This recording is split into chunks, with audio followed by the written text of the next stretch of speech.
Au menu ce midi, une soupe préparée par et pour les enfants. Ici au centre de loisirs de la 40 semaines à Épinal, on apprend aux plus petits le vrai goût des aliments, mais aussi à les cuisiner. Une démarche développée dans le cadre du projet alimentaire territorial de la ville, lancé il y a 3 ans. Une idée défendue par le journaliste culinaire et spinalien d'origine Laurent Mariotte, invité ce lundi par la municipalité. On a visité beaucoup, vous savez, des cantines scolaires et je vois la différence entre ceux qui réchauffent et ceux qui cuisinent aujourd'hui. La différence, c'est quoi? C'est que les cuisiniers, ils ont tous le sourire, ils sont fiers de ce qu'ils font, ils sont contents, ils ne sont pas des réchauffeurs et les gamins sont contents de manger de la qualité et ils demandent à leurs parents de refaire les recettes. C'est le plus beau compliment, ça. Donc c'est très important, c'est du bon sens, mais c'est capital de revenir à ça. Un projet encore en phase d'expérimentation. Actuellement, les cuisiniers de la 40 semaines préparent environ 140 repas par jour, distribués dans 4 écoles de la ville. Tout ça est accompagné par un accompagnement pédagogique, parce que ce qu'il y a dans l'assiette des enfants, il faut le raconter. Il faut raconter l'histoire, d'où vient le produit, comment il a poussé, comment il a été cuisiné.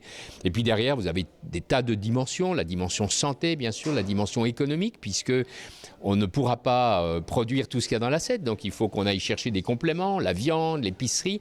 Donc on travaille également avec des acteurs locaux. Ça nous permet aussi de les structurer, de structurer une filière.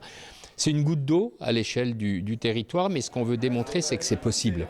La ville d'Épinal souhaite à terme atteindre l'autonomie alimentaire dans ses services de restauration collective, une démarche au profit des producteurs locaux qui déploraient il y a encore quelques jours une concurrence européenne déloyale.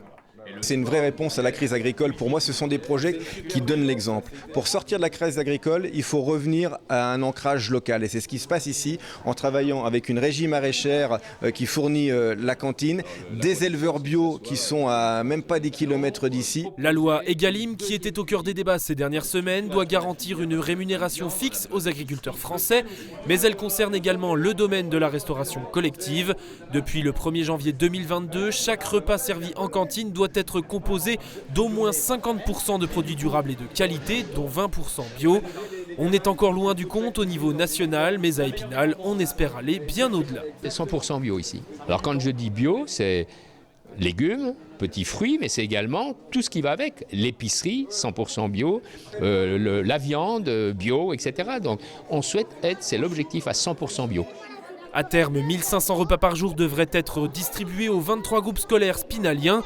Pour y parvenir, la ville doit donc agrandir la surface cultivable de sa régie maraîchère à 6 hectares et lancera d'ailleurs prochainement un appel à projets permettant à plusieurs producteurs de s'installer sur le territoire.